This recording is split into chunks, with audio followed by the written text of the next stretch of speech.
आकांक्षी जिलों की बजट यात्रा में हमारा तीसरा पड़ाव है फतेहपुर जिला। फतेहपुर जिले की अगर भौगोलिक स्थिति की बात करें तो इसकी एक सीमा पर माँ गंगा बहती हैं और दूसरी सीमा पर माँ यमुना बहती हैं और इन दोनों के बीच में दोआबा जिसे कहते हैं बसा हुआ है फतेहपुर। निश्चित रूप से दोआबे की जो परिभाषा होती है उसमें एक समुन्नत कृषि का वह क्षेत्र माना जाता है, एक समृद्ध क्षेत्र माना जाता है। लेकिन आज आज़ादी के 75 वर्षों बाद अमृतकाल जो चल रहा है उस अमृतकाल में कहीं न कहीं फतेहपुर के माथे पर चिंता की लकीरें हैं और ये चिंता की लकीरें नीति आयोग ने पढ़ा और इसे उस सूची से संबद्ध किया जिस सूची में 8 उत्तर प्रदेश के आकांक्षी जिले थे।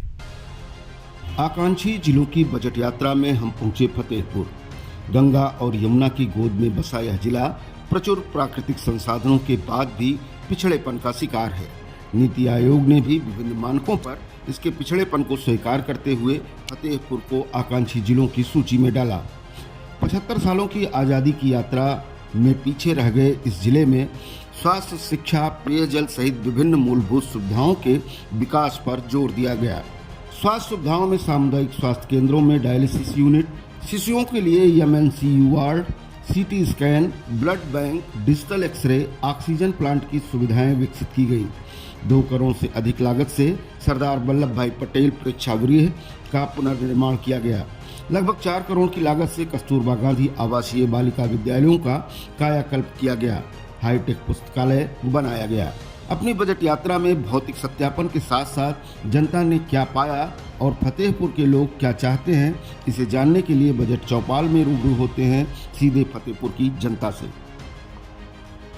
1 फरवरी को यूनियन बजट आएगा, केंद्रीय बजट संसद में आएगा, फिर उस पर चर्चा होगी और एक बार फिर ये व्यक्त करने की कोशिश होगी, सरकार की बहस होगी, मांग होगी कि जनोन्मुखी बजट चाहिए।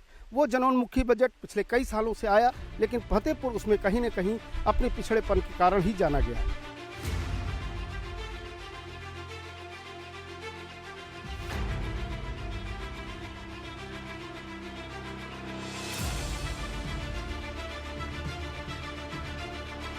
फतेहपुर का ये दुर्भाग्य रहा है कि अभी तक जो भी सरकारें थीं फतेहपुर की तरफ ध्यान ही नहीं दिया।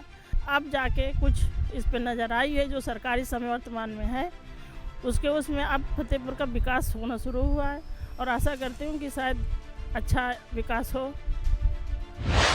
क्या कुछ इन 75 सालों में अभाव रहा फतेहपुर में और क्या कुछ होना चाहिए? निश्चित तौर पर हम ये कह सकते हैं कि आज़ादी के बाद 2014 के बाद केंद्र और प्रदेश के केंद्र की सरकार ने और 2017 के बाद उत्तर प्रदेश की सरकार ने जो भी नीति आयोग के माध्यम से योजनाएं बनाई और जनपद को एक आकांक्षी जनपद के रूप में, एस्पिरेटेड जनपद के रूप में चिन्हित किया और योजनाओं को चलाया। जैसे जनपद को अमृत योजना के माध्यम से काफ़ी पैसा मिला और उस पर काम हुआ। ज़रूरत इस बात की है कि केंद्र और प्रदेश की सरकार में समन्वय कितना है, जिले के प्रशासन में और ग्रामीण और आम जनता के बीच में समन्वय कितना है, अधिकारी हमारे दूरदर्शी कितने हैं, अधिकारी हमारे कितने ज़मीनी धरातल में अनुभव रखने वाले, काम करने वाले हैं। अभाव अभी सिर्फ है तो इस बात का है, लेकिन समय समय पर क्योंकि ऐसी योजना है कि उसकी मॉनिटरिंग होती रहती है, रैंकिंग में सुधार होता रहता है। हम उम्मीद करते हैं कि आकांक्षी जनपद में लिस्टिंग होने के कारण हमारे फतेहपुर जनपद में चाहे वो पंचायतों के सशक्तिकरण की हो, चाहे महिलाओं की हो, चाहे शिक्षा की हो, स्वास्थ्य की हो या जो भी बुनियादी ज़रूरतें हैं उनमें हमारी सरकार की योजनाएं गांव तक आएंगी। हमारे नागरिकों को, जनपद के लोगों को लाभ मिलेगा और निश्चित तौर पर यह दोआबा उन्नत होगा और विकास की मुख्य धारा में शामिल होगा।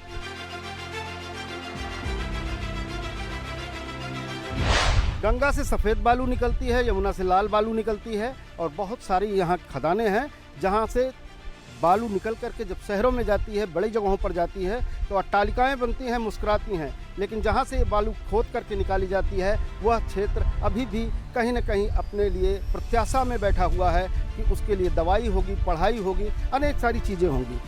आकांक्षी जिलों में शामिल हुआ, उसके बाद क्या कुछ परिवर्तन आपको दिखाई?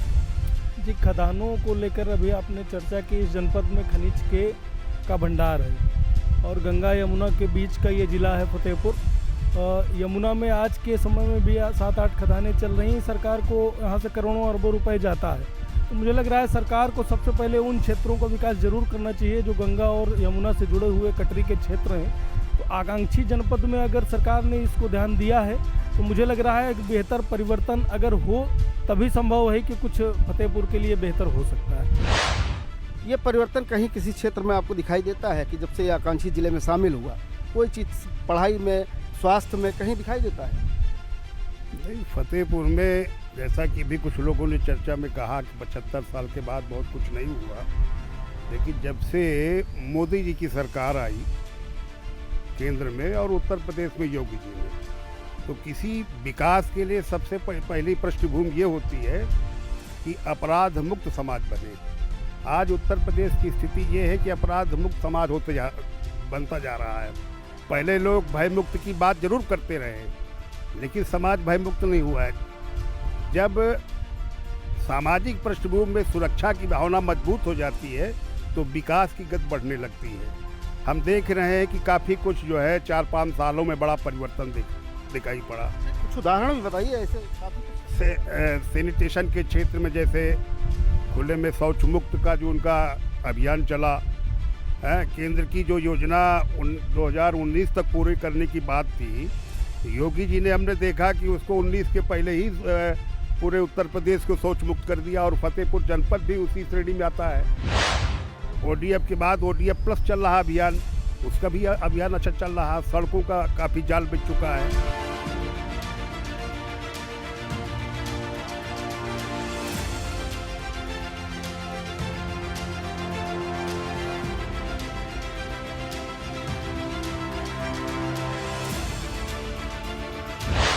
जब तक अधिकारी जो मेन अधिकारी होता है उसकी मानसिकता विकास की नहीं होगी तो बजट कहीं से आ जाए, कैसे भी आ जाए, कैसे कर सकते हो? उनको मानसिकता बनानी चाहिए। इस मानसिकता के लिए राजनेता होते हैं, आप अपने जनप्रतिनिधि चुनते हैं, वह जनप्रतिनिधि क्यों नहीं उनकी मानसिकता को बदलते हैं? करते हैं। कोई हो सकता है कि अभी तक भले ना हुआ हो, लेकिन इधर जब हम देख रहे हैं हमारे जनप्रतिनिधि लड़ाई लड़ते हैं, करते हैं, तब उसके विरोध में ही तो, उनके विरोध में ही तो जो कुछ देखने को मिल रहा है वर्तमान में वो दिखाई पड़ा। अन्यथा आज तक तो कुछ नहीं था। अब जो थोड़ा बड़ा परिवर्तन समझ में आ रहा है।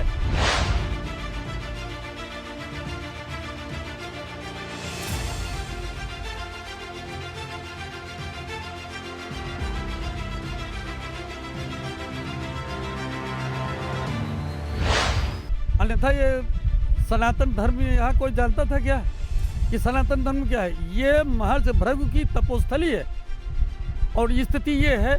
आज तक इसको तो बहुत आगे होना चाहिए। बनारस को देख लीजिए, अन्य जगह देख लीजिएगा, और सबसे ज़्यादा बनारस में भी इतना उत्तरवाहिनी गंगा नहीं जितना भृगुधाम भिटौरा में है। एक कथा है कि प्राचीन काल में जब भागीरथ गंगा जी को पृथ्वी पर ले आ रहे थे तो महर्षि भृगु यहीं पर तपस्या कर रहे थे, और भृगु महर्षि की तपस्या भंग न हो इसलिए गंगा यहाँ उत्तरवाहिनी हो जाती हैं। उत्तर प्रदेश में 2 जगहों पर गंगा उत्तरवाहिनी होती हैं, एक फतेहपुर के इस स्थान पर जिस स्थान पर हम खड़े हैं, और दूसरी वाराणसी में। तो निश्चित रूप से एक ये ऐतिहासिक, सांस्कृतिक, पौराणिक कह सकते हैं कि तट भी है और शहर भी है। अभी तक रोडों में अंतर आया है, रोडें अच्छी हो रही हैं। सरकार की मंशा के अनुसार जो रोडें पहले अच्छी होनी चाहिए तभी डेवलप होगा गाँवों का, क्षेत्रों का, तो उसमें विकास कार्य चल रहे हैं, मगर जिस हिसाब से चलना चाहिए वो कम है। और रही हमारे कम क्यों है? फिर कहाँ अवरोध कहाँ है? स्लो चल रहा। स्लो का मतलब ये है गाँवों में ध्यान कम दिया जाता है। जैसे हमारे भृगुधाम, अभी बताया मैं दादाजी ने, भृगुधाम की भूमि है। छोड़ दीजिए भृगुधाम की बात, आप सड़क की बात की हैं, सड़क पे रही है, उसका काम धीमा क्यों है? धीमा है, चल रहा है, सब जगह चल रहा है। धीमा क्या है? धीमा के हिसाब, चलिए मान लिया हमने कहा, तो बाकी तो काम हो ही रहा है।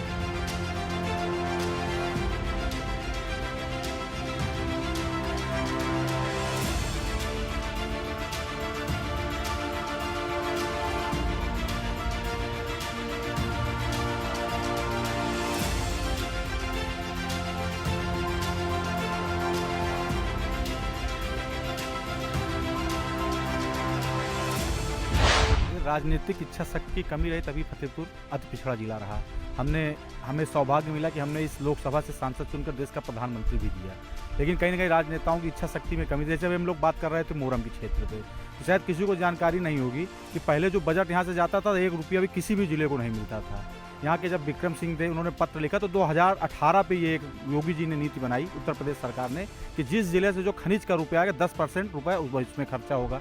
2019 और 2020 में कोविड के कारण खनिज का व्यवसाय घाटे का माना गया क्योंकि लॉकडाउन था, तो इसलिए 21 और 22 ये 2 वर्ष मिले जिसका 10% बजट दिया गया मेरी जानकारी पर, जिस पे एक पार्क बनाया गया और जो अभी एक भाई ने कहा कि एक बाउंड्री बनाई गई, एक सदर अस्पताल की बाउंड्री, इस पे भी अब हमको ध्यान देना चाहिए कि जिन कटरियों के क्षेत्र से ये पैसा आ रहा है कम से कम वो 10% उस कटरी के क्षेत्र में जाके अगर पैसा खर्चा होगा तो सड़कों पे विकास करेंगे। एक पहले क्या था, अब हम लोग ये कर सकते हैं, जैसे हमें उपलब्धि मिली कि एक हमें मेडिकल कॉलेज मिला। स्वास्थ्य के मामले में हम लोग बहुत अति पिछड़े थे, अब 500-700 करोड़ का हमें एक मेडिकल कॉलेज मिला, उस पर काम चालू हुआ, उसका उद्घाटन हो गया, इस तरह से मेडिकल कॉलेज चालू हो गया। ये हो गया और क्या होना चाहिए, अभी हमको शिक्षा के क्षेत्र, जब तक हम लोग शिक्षा के क्षेत्र में नहीं बढ़ेंगे तब तक इस फतेहपुर का विकास होने वाला नहीं है।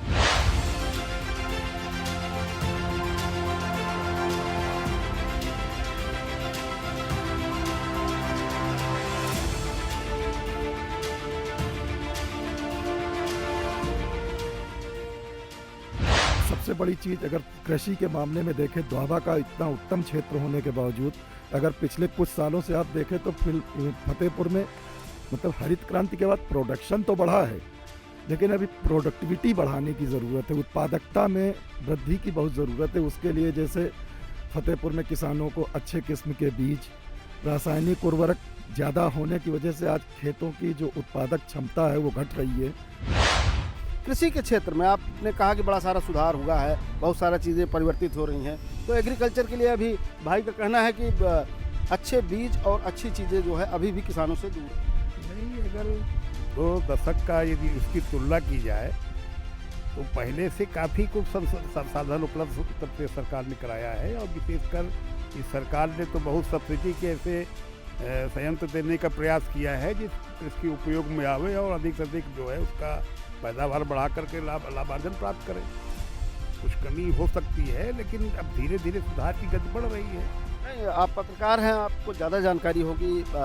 किस तरह से परिवर्तन की जब बात करती है गवर्नमेंट करती है, तमाम चीज़ों में कहती है कि नीति आयोग ने इसको चयनित किया और उसमें जो है अधिक धन देने का प्रावधान करके कम से कम उस पिछड़े जिले को उन जिलों के बराबर लाने का प्रयास जरूर किया गया। ऐसे बड़े मुद्दे जो हजारों करोड़ से बनाए जाते हैं, तो उन मुद्दों पर भी अगर यहाँ के नेता और अफसर गंभीर नहीं होंगे तो मुझे लग रहा है कि सुधार होना बड़ा मुश्किल है। और जैसे कृषि की क्षेत्र में भी बात हो रही थी कि उन्नत किस्म के बीज फतेहपुर में नो डाउट आए हैं, इसमें कोई शक नहीं है, लेकिन उन बीजों को जिन किसानों तक पहुंचना चाहिए उन किसानों तक न पहुंचकर मुझे लग रहा है अगर इस पर देखा जाए ज़मीन पर उतरकर तो बीज आते हैं और बीज निश्चित स्थानों पर बट जाते हैं। कई जगह तो ये भी होता है कि बीज बिक ही जाते हैं। तो ये यहाँ ध्यान देने की ज़रूरत है ज़मीन पर यहाँ कि हमें उन किसानों तक उन चीज़ों को पहुँचाएँ जो इस क्षेत्र में काम कर रहे हैं। एक और ख़ास बात कहना चाहूँगा, उद्योग के क्षेत्र में वो ज़्यादा जरूरी है। मैं आता हूँ उद्योग पर भी मैं आता हूँ,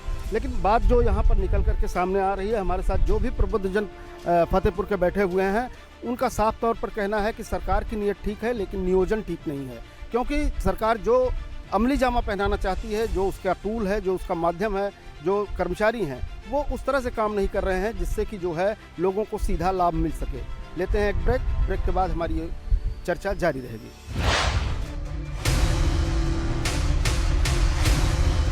ये हमारे बच्चों के लिए फायदेमंद साबित हुआ है। 4-5 सालों में बड़ा परिवर्तन दिखाई पड़ा।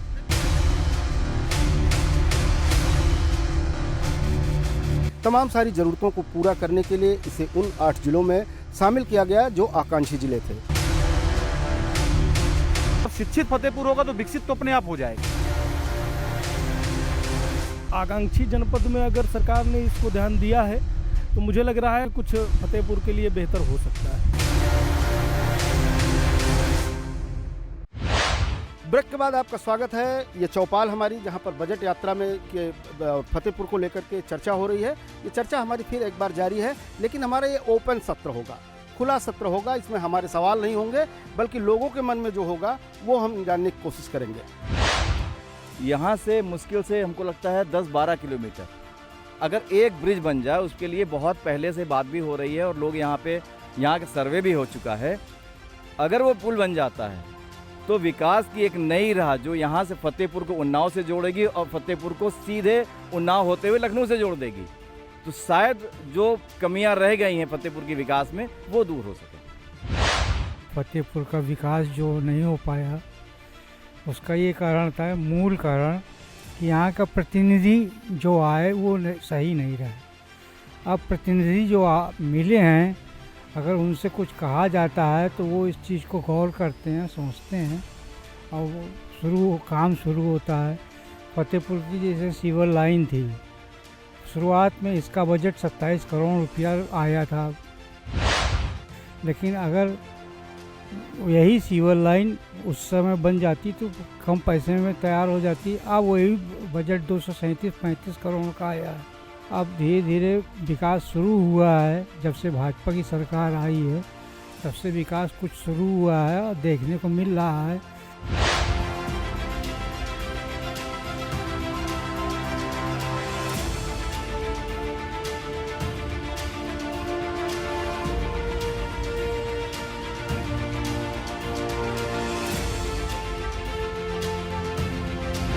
देखिए, आकांक्षी ज़िलों में शामिल हुआ ये अच्छी बात है और आकांक्षाएं भी फतेहपुर की बहुत हैं। विगत सरकारों में जैसे देखा जाए, जब सपा की सरकार थी या इसके पहले कोई भी सरकारें थी, तो एक वर्ग विशेष के लिए जाहिर थी दिखता भी था कि एक वर्ग विशेष के हिसाब से काम होता था।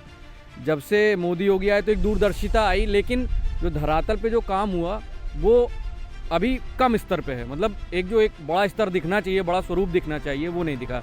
अब मैं जैसे एक रोज़गार की आपने बात छेड़ी, तो मैं इसको एक पर्यटन के हिसाब से ले लेता हूँ। आप जैसे काशी जाते हैं, काशी का पर्यटन जब वहाँ बढ़िया भव्य बना दिया तो वहाँ का रोज़गार ज़्यादा बढ़ गया, वहाँ की दुकानें बढ़ गई, दुकानों का प्रॉफिट बढ़ गया, परिवहन के लिए जितने भी रिक्शे चालक वहाँ भटकते थे उनका परिवहन का रेट बढ़ गया। मैं चाहता हूँ कि अगर सरकार चाहे तो हमारे यहाँ 3 घाट बैक टू बैक हैं, इनका एक भव्यता से निर्माण करे, उससे आपको रोज़गार मिलेगा। यहाँ कई दुकानें खुल जाएंगी, उससे भी एक रोज़गार ही आता है। वो परिवहन के लिए साधन बढ़ेंगे, उससे भी एक रोज़गार आता है। तो ये एक दूरदर्शिता है, बस इस पे थोड़ा सा काम करने की ज़रूरत है। ऐसा नहीं कि मोदी योगी जी काम नहीं कर रहे फतेहपुर में। आप पहले 2017 का पहले का फतेहपुर उठाइए और आपका फतेहपुर उठाइए, बहुत बड़ा अंतर समझ में आता है। लेकिन ये जो एक मुद्दा होता है कि जैसे आप किसी एक पर्यटन स्थल को, जैसे आप प्रतापगढ़ में जाइए, मनगढ़ है, तो वहाँ की अगल बगल दुकानें हैं, भव्यता है, कड़ा धाम है, एक बड़ा भव्य है, तो उससे कई चीज़ों का प्रॉफिट होता है, उससे आम जनमानस का प्रॉफिट होता है, एक पर्यटन स्थल अच्छा हो जाता है। बाहर से कोई व्यक्ति आता है तो हम उसको क्या दिखाते हैं? तो सरकार भी चाहती है कि पर्यटन को रोजगार से जोड़ा जाए और वह पर्यटन का जो है विकास आपके भी जिले में, इस गंगा तट पर भी हो, यमुना तट पर भी हो।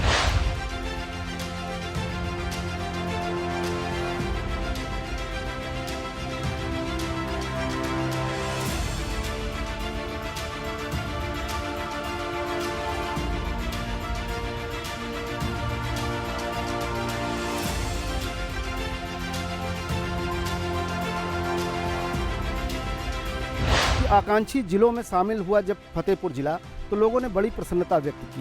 ये प्रसन्नता की बात थी कि क्या बात थी, जरा हम जानने की कोशिश करते हैं। प्रसन्नता की बात तो जो जिसके पास यहाँ पर दिमाग होगा उसके लिए तो शर्मिंदगी की बात होगी, पर हो सकता है क्योंकि 75 साल जो जनप्रतिनिधि थे, सिर्फ जनप्रतिनिधि नेता नहीं होता है, जो भी राजनीतिक क्षेत्र पे किसी भी चीज़ का नेतृत्व कर रहा होता है, ये उनकी फेलियर था उनका 75 साल का, तब हमारा अति पिछड़े जिलों पर जिला आया ये।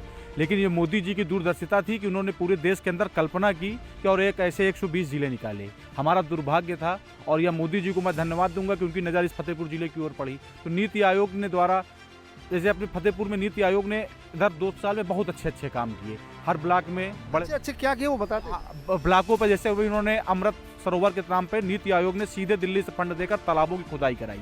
उन्होंने एक अपना सर्वे किया, उन्होंने पाया कि जहाँ पर जल स्तर कम था, और मुझे लगता है कि प्रत्येक ब्लॉक में 2-2 नीति आयोग के द्वारा तालाब जो 20-20, 22-22 बीघे के खोदे गए। नीति आयोग द्वारा फतेहपुर में अभी कोई ऐसा एक भी स्थान नहीं था कि जहाँ पर आप कोई सांस्कृतिक कार्यक्रम करना चाहते हो या कोई सरकारी कार्यक्रम भी करना चाहते हो, कहीं पर बैठ के कर सको। तो प्रेक्षागृह का जो अभी 2 करोड़ का कुछ का उसका हुआ, उसको भी नीति आयोग द्वारा ही गठित किया गया। नीति आयोग द्वारा हमें करीब 36 या 37 सड़कें जो अति पिछड़े इलाके थे हमारे फतेहपुर जिले के, उनको दिए गई।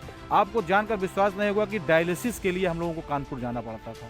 डायलिसिस की मशीन अभी 6 महीने पहले इस फतेहपुर की सदर अस्पताल में एक मशीन लगी, और आप मान के चलिए कि उसमें 1200 लोगों तक की वेटिंग चलती, जबकि वो मशीन परमानेंट जो है ऑपरेटर है वो अपने से एक्स्ट्रा बैठ के काम कर रहा है, फिर भी डायलिसिस नहीं तो मेरा नीति आयोग अगर आपकी बात सुने तो कम से कम यहाँ पर डायलिसिस की 2 और वो चालू करे।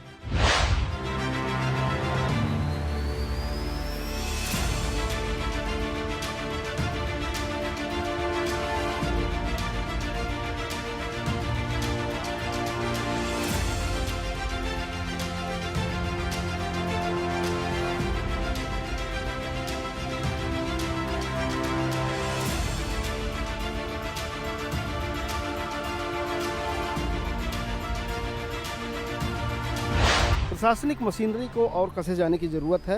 कहीं न कहीं लोगों की ये जो है मांग कह लीजिए या अपेक्षा कह लीजिए सरकार से है।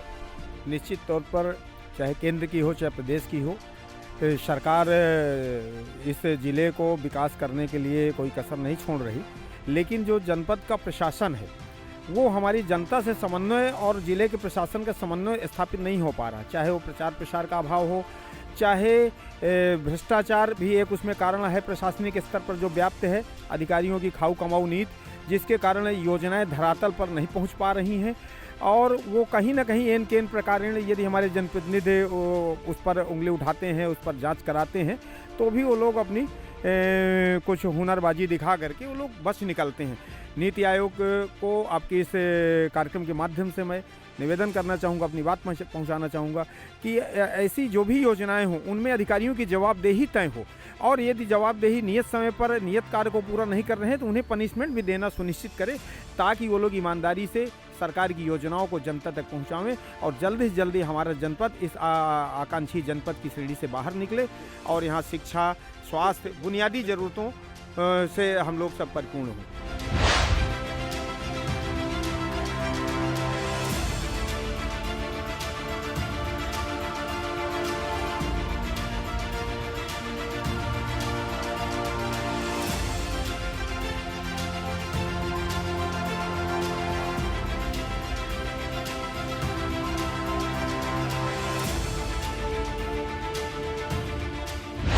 राजनीति में सबसे बड़ी विसंगति यह है कि निराला ने एक कहा था और वो सतैव राजनीति के विद्रोही रहे। निराला ने कहा, राजनीति की तुलना उन्होंने अपने कुकुरमुत्ता कृति से किया और वो गुलाब को जो है कुकुरमुत्ता कृति के माध्यम से गुलाब को निराला डांटते हैं।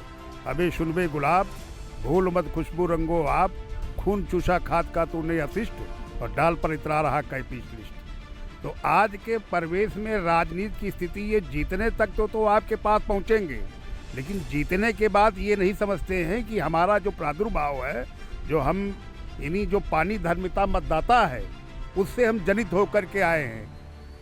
आज भी मतदाता जो है या उपभोक्ता या आम जनता जो है शोषण का शिकार हो रही है, क्योंकि राजनीति का जो दृष्टिकोण है, कभी ये लोग सोचा करते थे कि जीतने के बाद 5 साल में हम उस विद्रोह को या आपसी जो है द्वेष को हम कम करेंगे, तो उसको कम न करके और उसको स्फुरित कर बढ़ाते हैं। तो राजनीति की यही स्थिति कि अपने अपने स्वार्थ में लोग लगे हुए हैं, जिसका जहाँ स्वार्थ सुबह शाम तक अपने ही स्वार्थ तय करते हैं। और जब वो समाज सेवा के क्षेत्र में आ जाएंगे, जो उसका मौलिक स्वरूप है, तो अपने आप जो इसका परिदृश्य है विकास का, यानी हर क्षेत्र का, वो अपने आप ठीक हो जाएगा। बिल्कुल, राजनीति अगर शुचितापूर्ण होगी, लक्ष्य पूर्ण होगी, निर्धारित लक्ष्यों के साथ होगी और जवाबदेही जनता के प्रति होगी, सारी चीज़ों में सुधार आएगा, विकास होगा। विकास की वो अपेक्षाएं जो 75 सालों से नहीं पूरी हुई हैं, वो पूरी होंगी और निश्चित रूप से फतेहपुर आकांक्षी जिलों में नहीं बल्कि विकसित जिलों में जाना जाएगा।